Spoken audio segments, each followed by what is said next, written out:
High, কেমন আছো সবাই? আশা করি ভালো আছো। আমি আবারও চলে এসেছি নতুন আরেকটি পর্ব নিয়ে। তোমরা যদি প্রতিটা উপন্যাসের সব কয়টি পর্ব সবার আগে শুনতে চাও, তাহলে এক্ষুনি সাবস্ক্রাইব করে ফেলো আমাদের চ্যানেলটি। তাহলে চলো, কথা না বাড়িয়ে শুরু করা যাক। আনিকা অনামিকাকে টেনে সরিয়ে দেয় জেডির থেকে।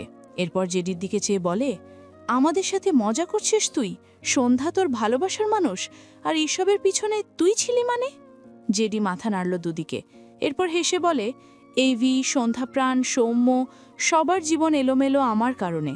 আর তারপর বাকিটুকু বলার আগেই আনিকার হাজবেন্ড ঘরের ভেতর প্রবেশ করে জেডির দিকে চেয়ে শক্ত গলায় বলে, তোমাদের প্রাণের বন্ধু দিনের পর দিন আকাশের পিছন থেকে ছুরি চালিয়েছে। তাদের প্রত্যেকে জীবন ধ্বংস করতে চেয়েছে, আর তোমাদের সবার প্রিয় আকাশের মাকেও মেরে ফেলেছে, ওই ডাক্তারটাকেও মেরে ফেলেছে, সাথে সৌম্যর একটা ফ্রেন্ডকেও মেরেছে। মাত্র সব খবর নিয়ে আসলাম। ও তোমাদের বন্ধু নয়, বেইমানো। কথাগুলো বলতে গিয়ে আনিকার হাজবেন্ডের গলা ধরে আসে। হয়তো আসমানি নওয়ানের পরিবার তাদের আপন নয়, তবে আনিকার সূত্রে সম্পর্ক বেশ ভালো ছিল। আজ সেই পরিবারের এই বেহাল দশা দেখে ছেলেটা নিতে পারছে না। আনিকা তার হাজবেন্ডের মুখে প্রিয় বন্ধুকে নিয়ে এসব কথা শুনে কেমন স্তব্ধ হয়। বিস্ময় দৃষ্টি জেডির পানে। এদিকে অনামিকার পাশে দাঁড়ানো আনিকার অবস্থাও একই। সে নির্জীব দৃষ্টিতে জেডির দিকে চেয়ে আছে, দু চোখ বেয়ে নোনা জল গড়ায়। আনিকা জেডির দিকে আঙুল উঁচিয়ে থেমে থেমে বলে, তুই সত্যি এসব করেছিস জেডি? জেডি হেয়ালি করে বলে, করলাম তো। কথাটা শুনতেই আনিকা জেডির গালে শক্তপোক্ত একটা থাপ্পড় দেয়। জেডির শরীর সামান্য নড়ে চড়ে উঠল, তবে সে বিশেষ পাত্তা দিল না। থাপ্পড় খেয়েও ঘাড় দুদিকে নাড়াই আর বলে, ইম্পর্টেন্ট কাজ আছে, একটু রেস্ট নিতে আসলাম। আর তোরা কি সার্কাস শুরু করলি? আনিকা রেগে জেডির শার্টের কলার টেনে ধরে চিৎকার করে বলে, আমাদের আসমানি আন্টিকে মেরেছিস তুই? তোর সবচেয়ে প্রিয় বন্ধু এভির সাথে এত বড় বেইমানি করেছিস? মাথা ঠিক আছে তোর? কি করেছিস এসব? জেডি হেসে বলে, মাথা ঠিক আছে বলেই এত সব করতে পারলাম। মাথা ঠিক না থাকলে প্ল্যান সাজানো যায় মূর্খ? আনিকা রেগে জেডিকে একটা ধাক্কা দেয়। চোখ জোড়া ভিজে উঠেছে মেয়েটার। ভাঙা গলায় চেঁচিয়ে ওঠে, তোর কোনো দিন ভালো হবে না জেডি। তুই আন্টিকে কি করে? আনিকা বলতে পারে না, গলা আটকে আসছে। জেডি আনিকার ব্যথা তোর মুখের দিকে চেয়ে মলিন হাসল। আনিকার বলা তোর ভালো হবে না কোনো দিন কোথাও একটা লাগলো খুব। জেডি কিছুটা শব্দ করে হেসে বিড়বিড় করে, জানি জানি, আমার ভালো হতে হলে তো আমি আমার সন্ধ্যাপ্রাণকেই হারাতাম। আমার সাথে খারাপ হবে বলেই তো আমি আমার সন্ধ্যাপ্রাণকে হারিয়েছি। আনিকা ভাঙা গলায় বলে, আরে সন্ধ্যা তোর এভির বউ, তার ভালোবাসা, তার সব কিছু। ও কত কিছু সহ্য করে সন্ধ্যাকে তার জীবনে ফিরে পেয়েছিল, জানিস কিছু? আর তুই যে এভিকে ভালোবেসে জান জান ডেকে ভালোবাসার প্রুফ দিতে চেয়ে চেয়ে মুখের ফেনা তুলে ফেলতি, তুই সেই এভির সাথে কিভাবে এমন বেইমানি করতে পারলি? তোর কলিজায় একটুও লাগেনি জেডি? তুই এতটা অমানুষ কি কবে থেকে হয়ে গেলি? জেডির বুকে ব্যথা উঠল, চোখজোড়া ঝাপসা হয়ে আসলো, দম বন্ধ লাগলো। মাথা নিচু করে ভাঙা গলায় বলে, বিলিভ মি, আমি আমার এভিজানকে কষ্ট দিতে চাইনি আনিকা। এভিজান বিন্দুমাত্র দুঃখ পাবে না বলেই তো আমি এই পথে পা বাড়িয়েছিলাম। কথাটা শুনতেই আনিকা তেড়ে যেতে নেয় জেডির দিকে, কিন্তু আনিকার হাজবেন্ড এগিয়ে এসে আনিকাকে আগলে নেয়। আনিকা রাগে ফুঁসতে ফুঁসতে রাগান্বিত স্বরে বলে, আবারও মিথ্যে বলছিস তুই? গত কয়েকটা বছরে আমি আকাশের ব্যাপার নিয়ে তোর সাথে কত হাজারবার কথা বলতে বসেছি, আর তুই দিনের পর দিন আমাকে মিথ্যে বলেছিস। দিনের পর দিন আমাকে বলেছিস আন্টি তোর আপন, অথচ আজ তাকে মেরে দিয়ে সেই কথাও মিথ্যে বানিয়ে দিলি। মিথ্যে বলতে বলতে একদিন তোর জিভ কেটে পড়ে যাবে জেডি। জেডি চোখ বুজে নিল। জীবনের প্রথম আনিকা তার সাথে এত রূঢ় আচরণ করছে। তার কেন যেন আর সহ্য হচ্ছে না। অসহনীয় ব্যথা নিয়ে চুপচাপ বসে রইল। আনিকার হাজবেন্ড জেডির উদ্দেশ্যে রূঢ় কণ্ঠে বলে, এক্ষুনি এ বাড়ি থেকে বেরিয়ে যাও জেডি, আমাদের বাসায় কোনো ক্রিমিনালের জায়গা হবে না। জেডি আনিকার হাজবেন্ডের কথাই বিরক্ত হলো, রেগে তাকালো লোকটির দিকে। নির্দিষ্ট কজন মানুষ ব্যতীত কারো বাঁকা কথা তো দূর, সোজা কথাও সহ্য হয় না তার। যেমনটা আনিকার হাজবেন্ডের কথা সহ্য হলো না। সে লোকটির উদ্দেশ্যে রাগান্বিত স্বরে বলে, এই গলা নিচু, আমার বডিতে এখনও এনাফ এনার্জি আছে, বুঝেছ? আনিকা চেঁচিয়ে ওঠে, কি করবি? আমার হাজবেন্ডকেও মেরে ফেলবি? নিজের স্বার্থে সামান্য ঘা লাগলেই যে কাউকে মেরে দিস, এটাই তোর পেশা, তাই না? জেডি আনিকার দিকে চেয়ে ঢোক গিলল। কিছু বলতিনে তার আগেই আনিকা কান্নামাখা গলায় শব্দ করে চেঁচিয়ে ওঠে, এক্ষুনি বেরোবি এই বাড়ি থেকে, নয়তো তোকে আজ খুন করে ফেলবো আমি। এতদিন আমরা সবাই মিলে দুধ কলা দিয়ে কালসাপ পুষেছি। বেরো আমার বাড়ি থেকে, বেরো বলছি। শেষ কথাটা বলতে গিয়ে আরও জোরে চেঁচালো আনিকা। আনিকার কথায় জেডির যেমন খারাপ লাগলো, তেমনি ভীষণ অপমানিত বোধ হলো। এমন নয় যে তার থাকার জায়গা নেই, এজন্য সে এখানে এসেছে। সে এসেছে তাদের বন্ধুত্বের শুরু থেকে তাকে মন থেকে সাপোর্ট করে আসা আনিকার কাছে। কিন্তু ততক্ষণে সবাই সব জেনে তাকে নোংরাদের কাতারে ফেলে আর জায়গা দিচ্ছে না তাকে। একটু বড় হওয়ার পর তার আকাশের তো ঝামেলা লেগেই থাকলো, যার পরিধে বাড়তে বাড়তে এক বীভৎস পর্যায়ে চলে গিয়েছে। আর অরুণ তো তাকে কারণ ছাড়াই সহ্য করতে পারে না। এর মধ্যে আনিকাই একজন ছিল যার সাথে টুকটাক দেখা হলে বড় বোনের ফিল পেত জেডি। কিন্তু এখন আর এসবের দিন নেই। সবকিছুর পথ সে নিজ হাতে বন্ধ করেছে। জেডি দীর্ঘশ্বাস ফেলে ধীরে ধীরে বেড থেকে উঠে দাঁড়িয়ে ছোট করে বলে, যাচ্ছি। কথাটা বলে আনিকার দিকে তাকালো। আনিকা তার ভেজা মুখ ফিরিয়ে নিল জেডির দিকে। জেডি মলিন হাসল। সে দেশে আসার পর সর্বপ্রথম আকাশের সাথে দেখা করত, আর দ্বিতীয় মানুষটা ছিল আনিকা। যদিও সে জেলে থাকা অবস্থায় সবাই তাকে ভুলে গিয়েছিল। এরপর জেল থেকে বেরোনোর পর এত সব কাণ্ডের পর স্বাভাবিক সে আকাশের সামনে গিয়ে দাঁড়ালে আকাশ তাকে ফিরিয়ে দিয়েছে। তবে আনিকা তার সাথে সব নর্মাল করে নিয়েছিল। সে দূরে ছিল বলে তাকে দোষারোপ করেছে। উত্তরে জেডি কিছু বলেনি সে জেলের এক কোণায় বসে একটা বন্ধুর মতো পিঁপড়ের জন্য হলেও কত অপেক্ষা করেছিল দিনের পর দিন, কিন্তু কারো দেখা পায়নি। জেডি ঝাপসা চোখ জোড়া আনিকার থেকে সরিয়ে নিয়ে ঘর থেকে বেরিয়ে যেতে নেয়, কিন্তু দৃষ্টি অনামিকার দিকে পড়লে তার পা থেমে যায়। ধীর পায়ে এগিয়ে এসে দাঁড়ায় অনামিকার সামনে। অনামিকা মাথা নিচু করে নিঃশব্দে চোখের জল ফেলতে ব্যস্ত, থেকে কেঁপে উঠছে। জেডির সাথে তার পরিচয় ছোট থেকেই ছিল, যখন থেকে তার আপুর সাথে পরিচয় ছিল জেডির। কিন্তু ভালো সম্পর্ক গড়ে উঠেছিল যখন জেডির আকাশের সাথে প্রথম ঝামেলা হয়েছিল।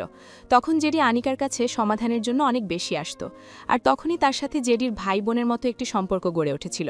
সে তখন ভালোই ছোট ছিল। জেডি তাকে রোজ তার পছন্দের জিনিস এনে দিত, তার মাথায় হাত বুলাতো, অনেক আদর করত তাকে। অনামিকা প্রথম জেডিকে ভয় পেত, না মেশার কারণে এমনটা হতো। কিন্তু জেডির বন্ধুত্বপূর্ণ আচরণে ধীরে ধীরে অনামিকা সহজ হয় জেডির সাথে। জেডি বড় ভাইয়ের মতো খুব আপন একজন হয়ে হুট করেই হারিয়ে গিয়েছিল। অনামিকা দুঃখ পেয়েছিল, তার তো বড় ভাই ছিল না, এজন্য জেডিকে সেই জায়গাটা সে মন থেকেই দিয়েছিল। তারা সবাই ভেবেছিল জেডি তাদের ভুলে গিয়েছে। বছরের পর বছর চলে গিয়েছে, জেডি ইংল্যান্ড থেকে ফেরেনি। সে তার সব বান্ধবীদের বলে বেড়াতো তার একটা মিথ্যে বড় ভাই ছিল, যে তাকে মিথ্যে আদরও করত, আর তারপর সত্যি তাকে ভুলে গিয়েছে। এরপর হঠাৎ করেই অরুণের সাথে তার অনলাইনে পরিচয় হয়, ধীরে ধীরে বন্ধুত্ব, আর তারপর ভালোবাসা। কিন্তু বছরের মাথায় অরুণকে মেয়েবাজ ছেলে হিসেবে জানার পর অরুণের সাথে তার ঝামেলা হয়েছিল। আর সেই ঝামেলা এমন এক পর্যায়ে গিয়েছিল যে সে সুইসাইড অ্যাটেম্প্ট করেছিল। তার ফ্যামিলি তাকে বাঁচিয়ে নিয়েছিল। এরপর সে ঘরকুনো হয়ে গেল। অরুণের ওই রূপ সহ্য করতে পারছিল না। তখন জেডির কথা খুব মনে পড়ত। তারা সবাই জানত জেডি অনেক ছোট থেকে একটি মেয়েকে ভালোবাসত। সবার কথা সে জানে না, তবে জেডিকে সে যতটুকু চিনেছে, জেডি ভালোবাসা নিয়ে অদ্ভুত কথা বলতো, শুনতে ভালো লাগত। জেডির সাথে থেকে তার ভালোই বুদ্ধি বেড়েছিল, বিশেষ করে এসব ভালোবাসার ব্যাপার স্যাপার নিয়ে। এরপর অনামিকা অরুণকে শিক্ষা দেওয়ার জন্য নাটক করেছিল। সে বিয়ে করেছে। সত্যি বলতে সে অরুণকে টেস্ট করতে চাইছিল, কিন্তু সে দূর থেকে অরুণকে দিব্যি ভালো থাকতে দেখে হতাশ হয়। অরুণ একবার সত্য মিথ্যা যাচাই করতেও আসেনি। কে জানত অরুণ আবারও মেয়েদের মেশা শুরু করেছিল কিনা। অনামিকা ধরেই নিয়েছিল অরুণ তাকে ভালোবাসেনি। আসলে ভালোবাসার মাঝে অন্য মেয়েরা আসলে সেটাকে আর ভালোবাসা বলে না। অনামিকা মেনে নিয়েছিল, অরুণকে ভুলে যাওয়ার সিদ্ধান্ত নিয়েছিল। একাই নিজের জীবন যেভাবে পারছিল চলছিল। এরপর হঠাৎই একদিন বাংলাদেশে জেডির আগমন ঘটে। সময়টা ছিল আকাশের অ্যাক্সিডেন্টের 4 মাস পর। আকাশকে জীবিত সাথে জেডিকে দেখে তারা ভীষণ অবাক হয়েছিল। জেডি আনিকাকে এটা ওটা বলে মানাতে পারলেও অনামিকা শুনছিল না। তার কথা ছিল, আমার ভাইয়া মরে গেছে, সরো। জেডি কনফিউজড হয়ে যেত, কি করবে বুঝতে পারত না। আনিকার কাছে হেল্প চাইলে আনিকা নিজেই ভিলেনগিরি করত। জেডি ছিল ভীষণ মিশুক স্বভাবের। তার আদুরে ভঙ্গিতে যে কারো থেকে মন জয় করে নিতে পারত, যেমনটা জেডি সেবার অনামিকার অভিমান ভাঙাতে করেছিল। কান ধরে উঠবস করেছিল। অনামিকা আর আনিকা সেদিন ভীষণ অবাক হয়েছিল। অনামিকার চেয়ে আনিকা বেশি অবাক হয়েছিল। সে বলেছিল, আকাশের জন্য সব মানা যায়, কিন্তু আমার বোনের জন্য কিভাবে কি? জেডি হেসে বলেছিল, আমার তো এই একটাই ছোট বোন। জেডি কথাটা হেসে বললেও সে কথায় হাজারো আবেগ মিশেছিল। অনামিকা আনিকা বুঝেছিল। জেডির ছোটবেলা থেকে বেড়ে ওঠার কাহিনীটুকু তারা জানত। জেডির কেউ বলতে একজন রক্তের বাবাই ছিল, যে শুধু নামেই বাবা ছিল। আদতে জেডির কেউই ছিল না। থাকার মধ্যে তারা বন্ধুরাই ছিল। আর জেডি সেই প্রেমিকা আর ভাই। এই শূন্যতাক জীবনে হুটহাট কাউকে পেয়ে গেলে জেডি তাকে আপনের চেয়েও আপন করে নিত, যেমনটা সে অনামিকার ক্ষেত্রে করেছিল। খুব অল্প সময় মেয়েটিকে তার বোন বানিয়েছিল। জেডি ফিরে আসার পর অনামিকার অভিমান ভাঙলে আবারও তাদের সম্পর্ক সুন্দর হয়। আনিকার কাছে অরুণ আর অনামিকার কাহিনী জেডি শোনে। সে অরুণের ব্যাপারে খোঁজ নেয়, এরপর অনামিকাকে মানায়। অনামিকাকে চোখে আঙুল দিয়ে দেখায় অরুণের প্রতিটি পদক্ষেপ। অনামিকাকে উপলব্ধি করায় অরুণ শুধু তাকে ভালোবাসে। অনামিকা সেদিন জেডির সামনে বসে অনেকক্ষণ কেঁদেছিল। বছরের পর বছর যার থেকে দূরে থেকে যার জন্য চোখের জল ফেলেছে, সে শুধু তাকে ভালোবেসে আর কখনো কোনো মেয়ের সাথে মেশা তো দূর, কখনো কারো সাথে কথা পর্যন্ত বলেনি। উল্টে সেও দিনের পর দিন অনামিকা বিয়ে করেছে ভেবে অরুণ কত দুঃখ পেয়েছে। খুব বেশি দিন হয়নি জেডি অরুণ আর অনামিকার সম্পর্কটি একেবারে ঠিক করে দিয়েছে। তবে অনামিকার কাছে জেডির অনুরোধ ছিল অনামিকা যেন অরুণ আর অনামিকার সম্পর্ক নিয়ে জেডির নাম অরুণের সামনে উচ্চারণ না করে।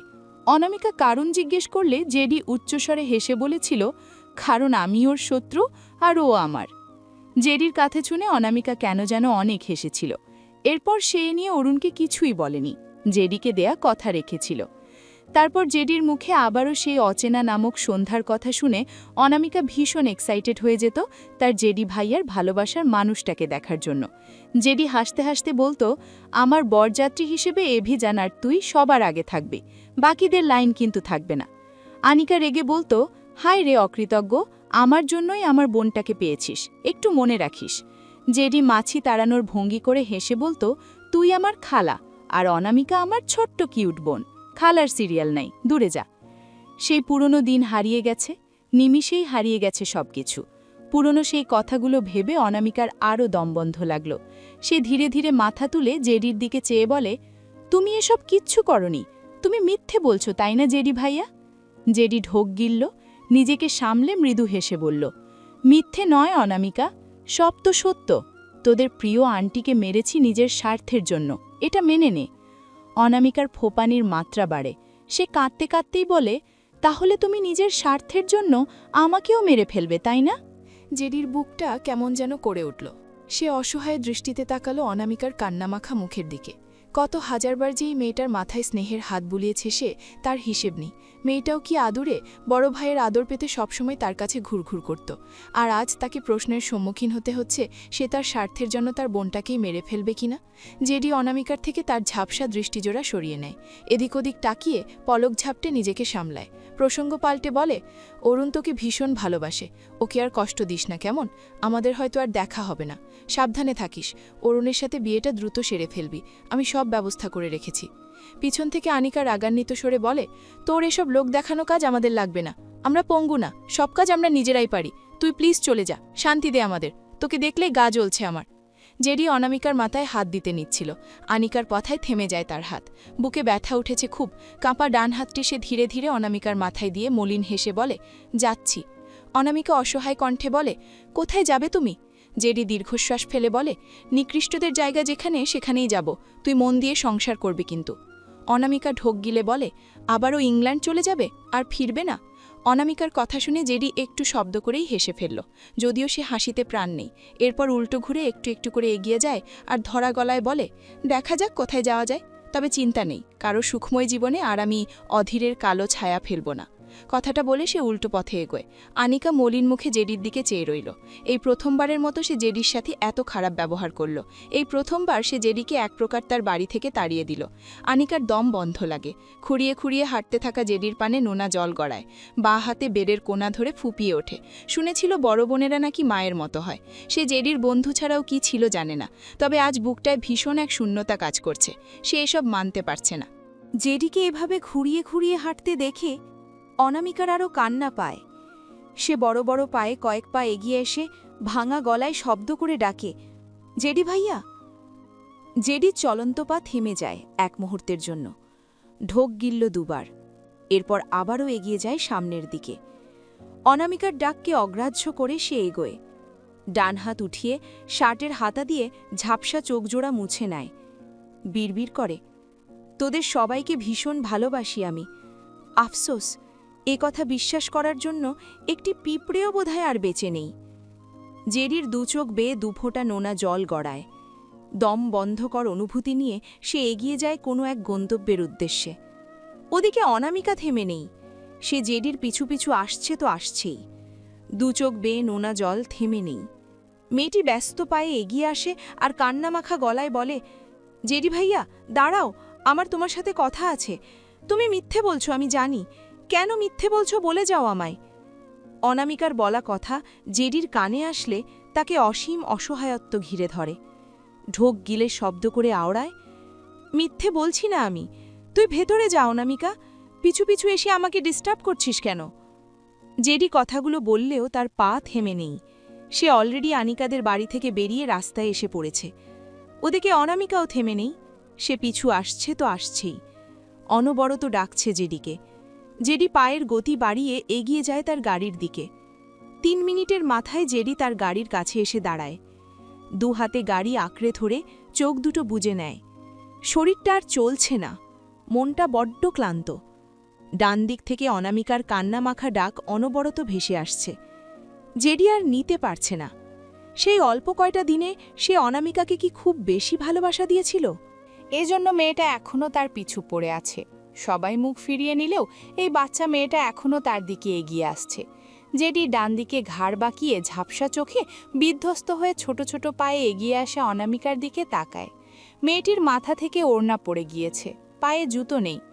জেডির ঝাপসা চোখ আরেকটু ঝাপসা হয়, কিন্তু সে দ্রুত চোখ বুজে নেয়। সে গলে গেলে কি করে হবে, তার যে এখনও অনেক কাজ বাকি। জেডি নিজেকে শক্ত করে বড় বড় পায়ে এগিয়ে গিয়ে অনামিকার সামনে এসে দাঁড়ায়। জেডিকে ফিরতে দেখে অনামিকার পা থেমে যায়। মেয়েটা একটু স্বস্তি পায়। তার জীবনে তার বড় ভাই নামে জেডির অবদান অনেক, আর জেডি যে অরুণকে ভালোবাসে এটা সে বোঝে। কিন্তু জেডি যেমন দেখায় সে আসলে তেমন নয়। এটা সে অরুণের ব্যাপার নিয়ে জেডির রিয়াকশন দেখে খুব ভালো করে বেশি বুঝত। অনামিকা চোখ মুছে বলতে নেয়, জেডি ভাইয়া তুমি কেন মিথ্যা? এটুকু বলতেই জেডি অনামিকার গালে কষিয়ে একটা থাপ্পড় মেরে দেয়। অনামিকা পাকা রাস্তার উপর উমড়ি খেয়ে পড়ে। জীবনের প্রথম এত আদরে জেডির হাতে এত জোরে থাপ্পড় খেয়ে অনামিকা স্তব্ধ হয়ে যায়। মাথা ভন ভন করে উঠল, গাল টন টন করে ওঠে, দু চোখ বেয়ে টপ টপ করে নোনা জল গড়িয়ে পড়ে। জেডি তার ডান হাতের একটি আঙুল উঁচিয়ে শক্ত গলায় বলে, আর কতবার বলবো, এসব আমি করেছি, আমি নিকৃষ্ট, আমি খারাপ, মন টন কিছু নেই আমার, আমি শুধু মানুষকে দুঃখ দিতে ভালোবাসি। একটু আগে বলছিলি না আমি নিজের স্বার্থের জন্য তোকে মারতে পারবো কিনা? এই যে দেখিয়ে দিলাম আমি তোকেও মারতে পারবো, শুনতে পেয়েছিস তুই? আর আমার পিছন পিছন এসে ভাইয়া ডেকে ডেকে আমার কানের 12টা বাজাবি না, সবাই দূরে থাকবি আমার থেকে। শেষ কথাটা বলতে গিয়ে কথা জড়িয়ে আসে জেডির। যে হাতে অনামিকাকে থাপ্পড় মেরেছে সে হাতটি অস্বাভাবিকভাবে কাঁপছে। জেডি রাস্তায় উপুর হয়ে পড়ে থাকা অনামিকার দিকে তাকালো। লালিত চোখ দুটো অতিরিক্ত ঝাপসা হয়ে এসেছে। বুকটায় কি অসহ্য ব্যথা হচ্ছে তা কাকে বোঝাবে? জেডি আর এখানে দাঁড়ায় না। সে দ্রুত উল্টো দিকে ঘুরে নুইয়ে আসা শরীরটা সামনের দিকে টেনে নিয়ে যায়। নিঃশব্দে কান্নারত অনামিকা ধীরে ধীরে উঠে বসে। দুপাতের কনুয়ের ডিলটায় ছিলে গিয়েছে। অনামিকা সেদিকে তাকালো না। সে তাকায় ধীরে ধীরে এগিয়ে যাওয়া জেডির পানে। তার বিশ্বাস হয় না এটা জেডি ভাইয়া, যে গত বছরে যে ভাইয়া তাদের বাড়ি আসলে সবার আগে তাকে খুঁজে বের করত। এই জেডি ভাইয়া থাকলে তার বোন তাকে ঠিক করে বকতেও পারত না। সেই ভাইয়া তাকে এভাবে থাপ্পড় মারতে পারল।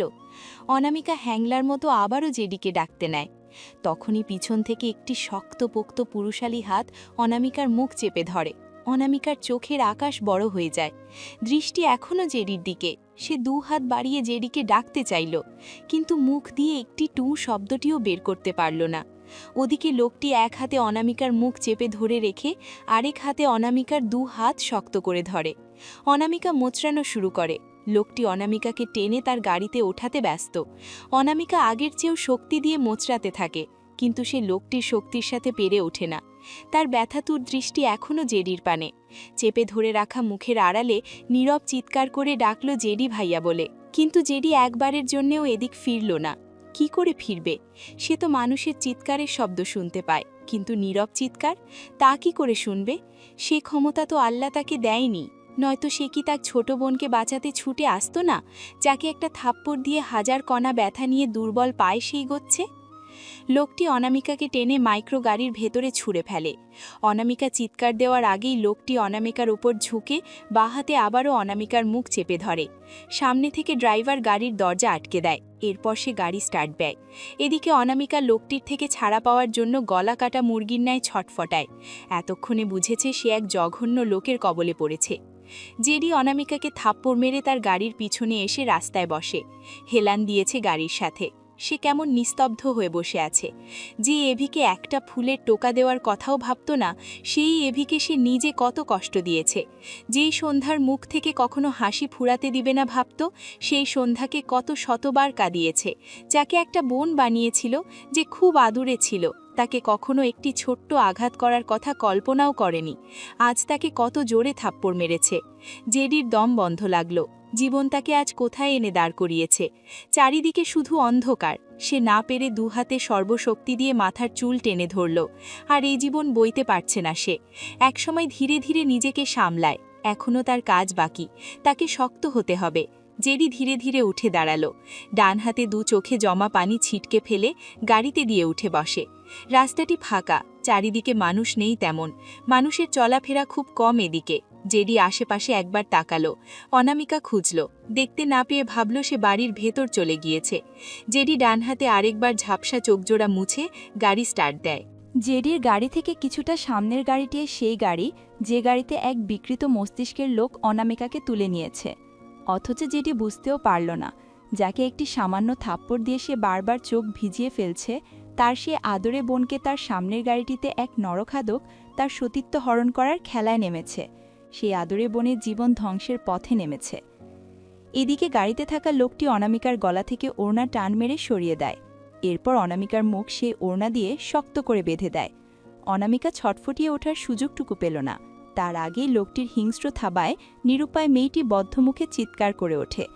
মুখ খোলা থাকলে হয়তো চিৎকারটি ওই দূর আসমান পর্যন্ত পৌঁছে যেত। কিন্তু আফসোস, অরণের একমাত্র ভালোবাসা জেডির সে আদরে বোন আনিকার আদরের ছোট বোনের চিৎকার এই বদ্ধ চলন্ত গাড়ির মাঝেই সীমাবদ্ধ থাকল। অনামিকা শব্দহীন খুব ডাকল জেডি ভাইয়া বলে। ডাকল তার এত বছরের ভালোবাসার অরণকে। চোখের সামনে ভেসে উঠল কদিন আগে অরণ সব জানতে পেরে দৌড়ে এসে তার উপর ঝাঁপিয়ে পড়ার দৃশ্য। ভালোবাসার চাদরে মুড়িয়ে অরণ তাকে তার বুকে জড়িয়ে নেয়ার দৃশ্য। আর তারপর তাকে ছেনে ঝাপসা চোখে চেয়ে বলেছিল, সরি, এটাই শেষ। এরপর একেবারে বিয়ের পর তোমায় স্পর্শ করব। এই শেষবারের মতো ক্ষমা করো। অনামিকা অবাক হয়ে কেবল অরণকে দেখছিল। একটা সময় যে অরণ বিয়ের আগে সবকিছু করে ফেলার ব্যাপারটি সাধারণভাবে নিত, সেই অরণকে বিয়ের আগে তাকে সামান্য জড়িয়ে ধরার কারণে সরি বলতে দেখে। বিধ্বস্ত অনামিকার কানে বেজে উঠল আজ সকালে অরণের বলা আবেগীয় শেষ কথা, তোমাকে অনেক ভালোবাসি অনামিকা। আমি খুব তাড়াতাড়ি তোমায় বিয়ে করে আমার ঘরের রানী করে নিয়ে যাব। তুমি যেভাবে চাইবে সেভাবেই আমরা আমাদের সংসার সাজাবো। ইরার মতো তোমার গ্রামে থাকতে ইচ্ছে হলে আমাকে বলবে। আমি তোমার জন্য এই দেশেই পার্মানেন্ট হয়ে যাব। একটি ছোট্ট গ্রামে আমরা আমাদের সুখের সংসার গড়ব। যে অনলাইনের কারণে আমাদের মাঝে এত দূরত্ব তৈরি হয়েছিল, সেসব আমাদের জীবন থেকে মুছে ফেলব। ঝামেলা হবে এমন কিচ্ছু থাকবে না আমাদের জীবনে। শুধু থাকবে আমার আর তোমার অফুরন্ত ভালোবাসা। গত 4 বছরে আমি অনেক দুঃখ পেয়েছি। তুমি তোমার ভালোবাসা দিয়ে আমার সব দুঃখ ভুলিয়ে দিও অনামিকা। টকটকে লালিত দু চোখের কোণ ঘেঁষে নোনাপানি গড়িয়ে পড়ে। দু পা দ্বারা দুপা ছিলে ফেলেছে, কিন্তু তার উপর ঝাঁপিয়ে পড়া এই নরপশুর থেকে এক চুল পরিমাণ বাঁচতে পারল না মেয়েটি। কত শতবার যে গুঙিয়ে উঠল, বুক ফাটা আর্তনাদে নীরব চিৎকার দিল, কে জানে। একসময় নুইয়ে পড়া নিস্তেজ শরীরটা নিয়ে মনে মনে আওড়ায়। আমি পারলাম না অরুণ, তোমার দুঃখ ভুলিয়ে দিতে। পারলাম না তোমার সাথে একটি সুখের সংসার বাঁধতে। আমাকে ক্ষমা করো, আমাকে মনে রেখো। দু চোখের পাতা বেয়ে টপ টপ করে নোনা জল গড়িয়ে পড়ে। নরপশুটি তার খায়েশ মিটিয়ে অনামিকার উপর থেকে সামান্য ওঠে। ততক্ষণে অনামিকার শরীরের সব শক্তি শেষ, একেবারে নিস্তেজ হয়ে গিয়েছে। লোকটি অনামিকার মুখের বাঁধন খুলে ওড়নাটি অনামিকার গলায় পেঁচিয়ে দুদিক থেকে সর্বশক্তি দিয়ে টান দিয়ে ধরে। অনামিকার বন্ধ চোখ খুলে যায়, বড় বড় হয়ে যায়। শেষবারের মতো বাঁচার আশায় ছটপট করে উঠল। দু পা মোচড়াল, হাত দিয়ে লোকটিকে সরিয়ে দিতে চাইল, কিন্তু ব্যর্থ হল। শেষবারের মতো চোখের পর্দায় ভেসে উঠল অরুণের হাস্যোজ্জ্বল মুখ। ভাসল জেডি করা তার সাথে দুষ্টুমি। ভাসল বড় বোনের কত শত আদর। অস্ফুটস্বরে আওড়ালো, আপু, জেডি ভাইয়া, অরুণ, ভালো। অনামিকা তার কথা সম্পূর্ণ করতে পারল না। ছটপটানো থেমে গেল, মোচড়ানো পা দুটো নিস্তেজ হয়ে গেল, চোখ দুটো স্থির হয়ে গেল। থেমে গেল বুঝি নিঃশ্বাস। শেষবারের মতো দু চোখ বেয়ে দুফোঁটা নোনা জল গড়িয়ে পড়ল। মিনিটের ব্যবধানে সব কেমন নিস্তব্ধ হয়ে গেল। এক বদ্ধ গাড়িতে চাপা পড়ে গেল অরুণ আর অনামিকার সাজানো স্বপ্ন। হেরে গেল তারা নিয়তির কাছে। অনামিকার মৃত্যু নিশ্চিত হয়ে লোকটি গাড়ির দরজা খুলে অনামিকার নিথর দেহ চলন্ত গাড়ি থেকে ধাক্কা মেরে ফেলে দেয় রাস্তার পাশে। এরপর সাথে সাথে গাড়ির দরজা আটকে দেয়। ড্রাইভার গাড়ির স্পিড বাড়ায়।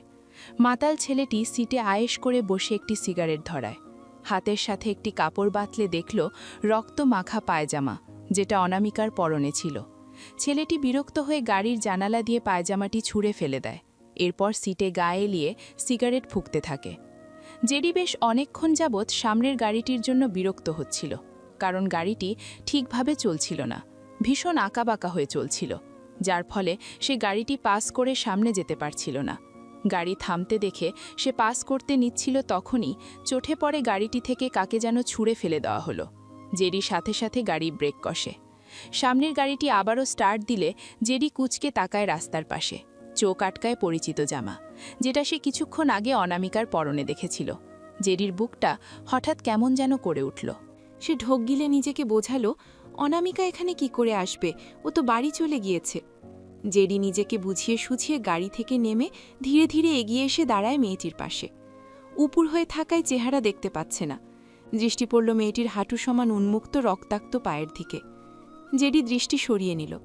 বুঝেছে বোধহয় অনেক কিছু। বুকটা কাঁপছে কেন যেন। ওড়নার দিকেও চোখ পড়েছে। তাছাড়া সে অনামিকাকে একটু হলেও তো চেনে। পিছন থেকে চেনা তার কাছে খুব একটা কঠিন কিছু না। কিন্তু জেডি মানতে নারাজ। সে নিজেই নিজের সাথে যুদ্ধ করছে, এটা অনামিকা নয় সে কথা মানাতে। জেডি ঢোক গিলে ধীরে ধীরে বসে পড়ে নিথর হয়ে পড়ে থাকা মেয়েটির দিকে। কাপা ডান হাত দ্বারা ঠেলে মেয়েটির পাশ ফিরিয়ে দিলে অনামিকার ভয়াবহ এক বিধ্বস্ত মুখ ভেসে ওঠে। জেডি যেন কারেন্ট শক খেল। মাথা থেকে পা পর্যন্ত প্রতিটি অঙ্গের ভেতর জ্বলন্ত উল্কাপিণ্ডের ন্যায় কি যেন ছুটাছুটি করতে লাগল। স্তব্ধ চোখে চেয়ে রইল অনামিকার ধ্বংসাত্মক মুখ পানে। অস্পষ্ট স্বরে আওড়ালো, অনামিকা, বোন আমার।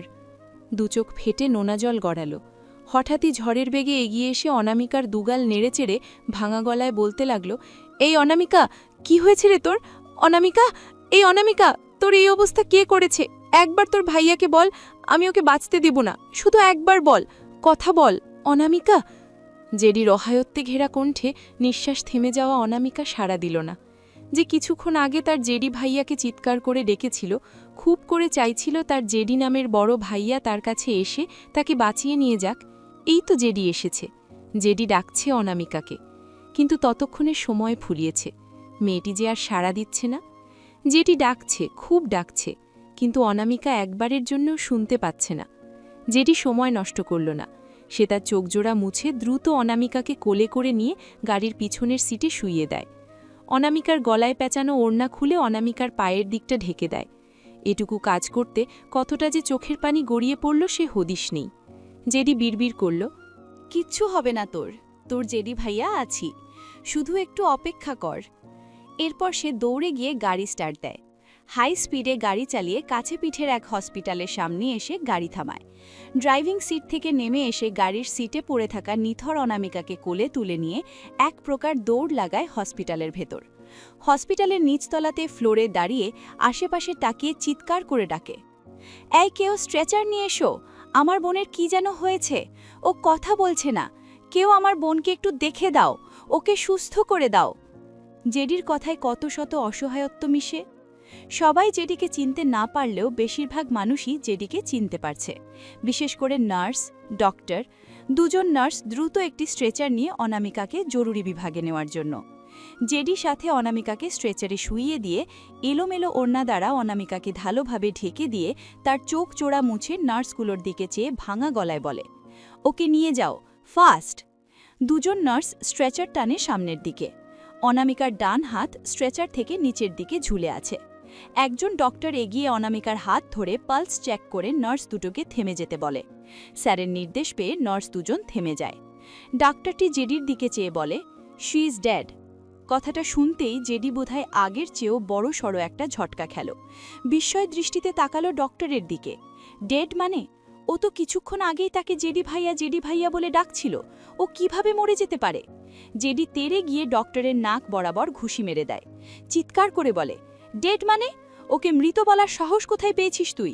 জানিস ওকে? ওই জ্যাক জার্টনের একমাত্র বোন, আর তুই ওকে মৃত বলছিস? কথাটা বলতে বলতে জেডি ডক্টরের মুখে আরেকটি ঘুষি মেরে দেয়। আরও কয়েকজন ডক্টর এগিয়ে এসে জেডির থেকে তাদের সহকর্মীকে সরিয়ে নেয়। জেডির মাথা কাজ করে না। সে দৌড়ে গিয়ে অনামিকার স্ট্রেচারের পাশে হাঁটু মুড়ে বসে পড়ে।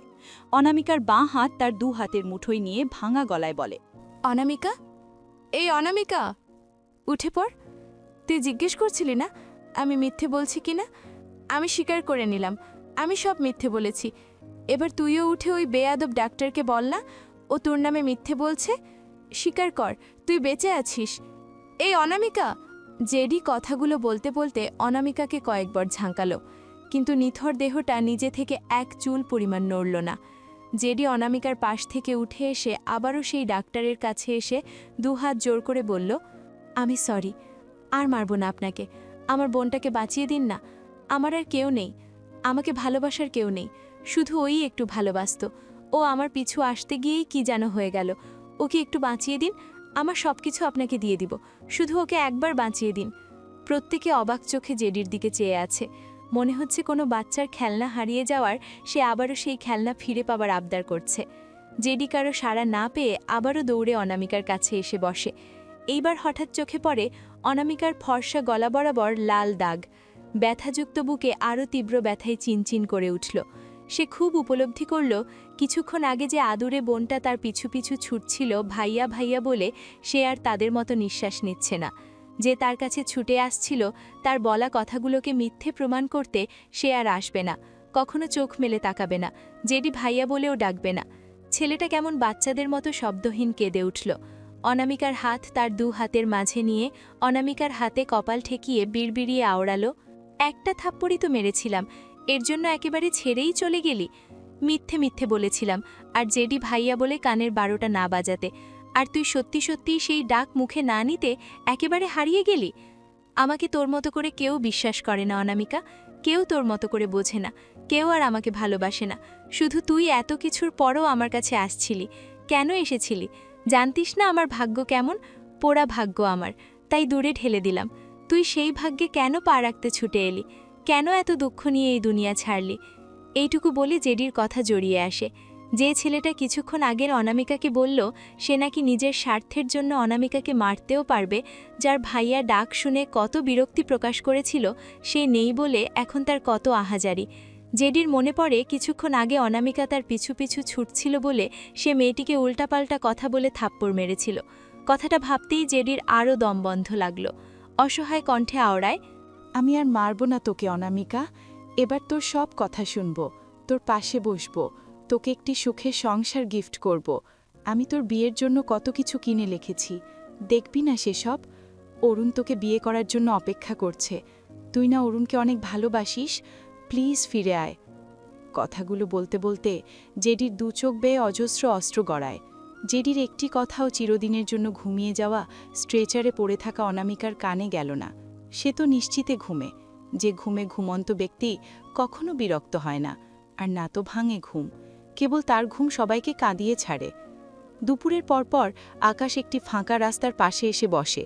সে মূলত নিয়াজের বাড়ি থেকে ফিরল। সে, সৌম্য, সন্ধ্যা, সৃজন সবাই গিয়েছিল নিয়াজের দাফন কার্য সম্পন্ন করতে। নিয়াজের কবর দেওয়া শেষে আকাশ সেখান থেকে বেরিয়ে এসেছে। বারবার নিয়াজের হাসি মুখটা ভেসে উঠছে।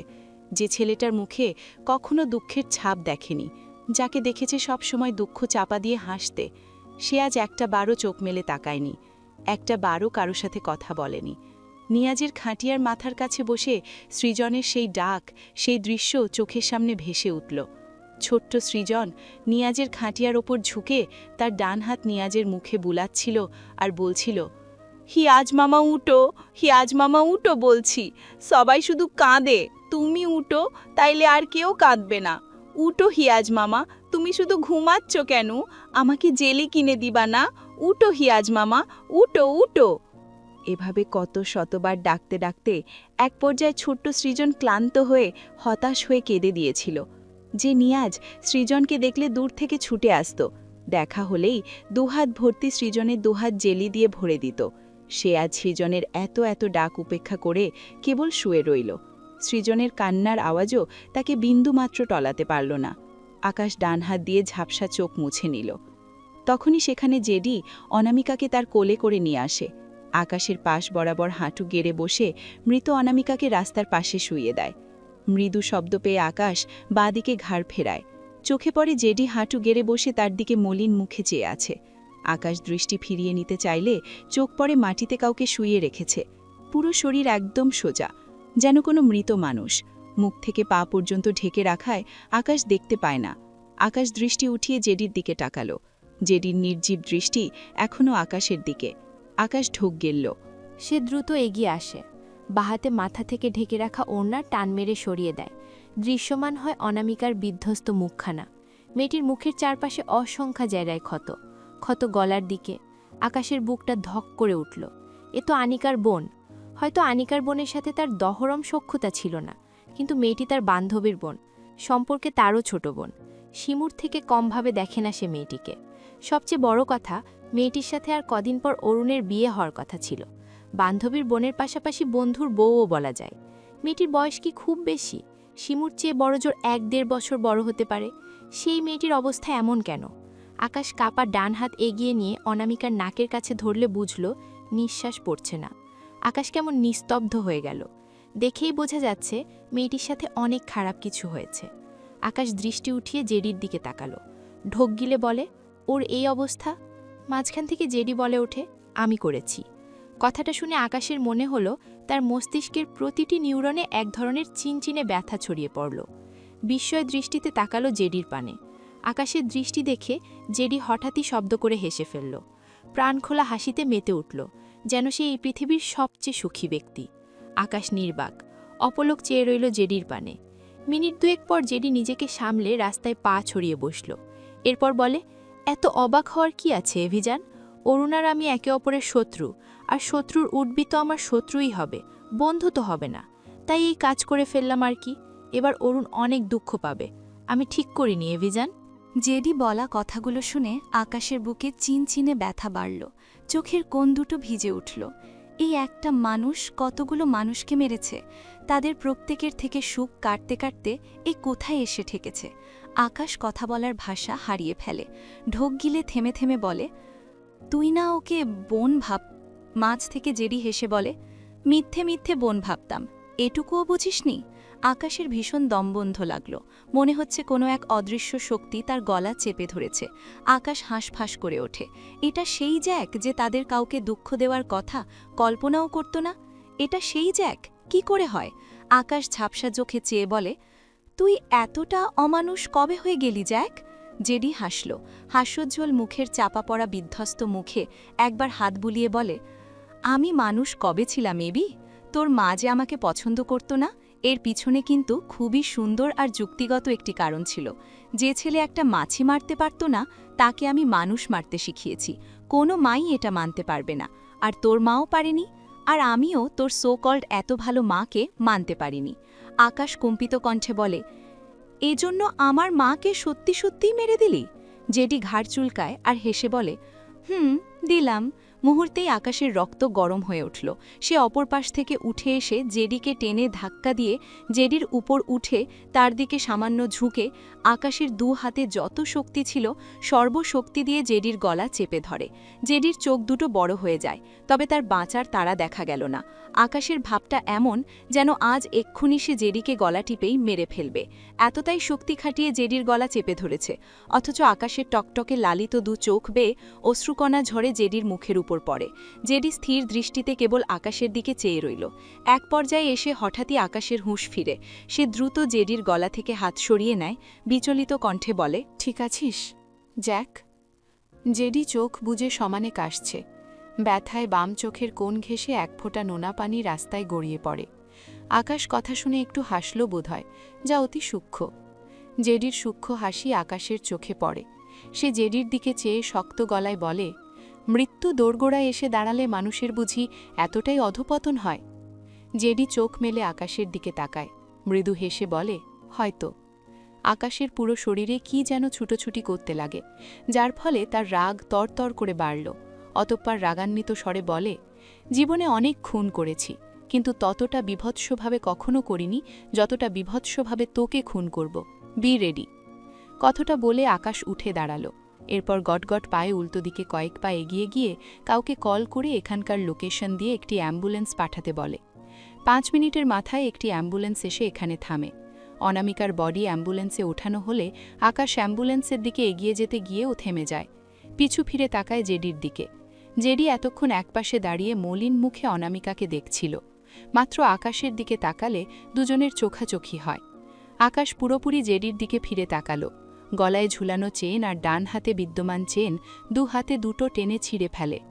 হাত আর 2 জায়গায় একটি চিড়ে গেল বোধহয়, তবে আকাশের সেদিকে খেয়াল নেই। সে জেডির দিকে চেয়ে ছেঁড়া চেন দুটো জেডির মুখে ছুঁড়ে মারে। চেনের ছেঁড়া অংশগুলো জেডির মুখে এসে লেগে সেগুলো চারিদিকে ছিটিয়ে যায়।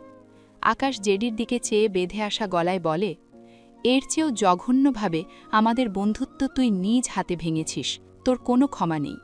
এসব জঙ্গললাই আমাকে আর সেকেন্ড টাইম দিবি না, অবশ্য দিতে পারবিও না, কারণ তোর মৃত্যু নিশ্চিত। এটুকু বলে আকাশ একটু থামল। এরপর ঝাপসা চোখে চেয়ে ডান হাতের এক আঙুল দ্বারা বুকে তাক করে দেখায় আর ভাঙা গলায় বলে, যে হাতে একদিন তোকে এই বুকে আগলে নিয়েছিলাম, সেই হাতেই তোকে আজ খুন করতে হবে। আল্লাহ এমন দিন আমার শত্রুকেও না দেখ। কথাগুলো বলে আকাশ আর দাঁড়ালো না। উল্টো ঘুরে শার্টের ডান হাতা দিয়ে চোখ মুছে নিয়ে বড় বড় পায়ে এগিয়ে গিয়ে অ্যাম্বুলেন্সের ভিতর উঠে বসে। একজন লোক অ্যাম্বুলেন্সের দরজা বন্ধ করে দিলে অ্যাম্বুলেন্স ছেড়ে দেয়। জেডির 2 চোখ বেয়ে নোনা জল গড়িয়ে পড়ল। যতক্ষণ অ্যাম্বুলেন্সটি দেখা গেল ততক্ষণ শুধু সেদিকেই চেয়ে রইল। একসময় অ্যাম্বুলেন্সটি মিলিয়ে গেলে জেডি ধীরে ধীরে বসে পড়ে। রাস্তায় ছিটিয়ে থাকা 4 টুকরো হয়ে যাওয়া চেন কুড়িয়ে একসাথে করে 2 হাতের মুঠোয় নিল। সেম দুটো চেন তার গলায় আর হাতে আছে। প্রতিটি চেনের মাঝখানে 2টো করে অক্ষর লেখা এ জে, যেটা আকাশ আর জেডি নামের প্রথম 2টো অক্ষর।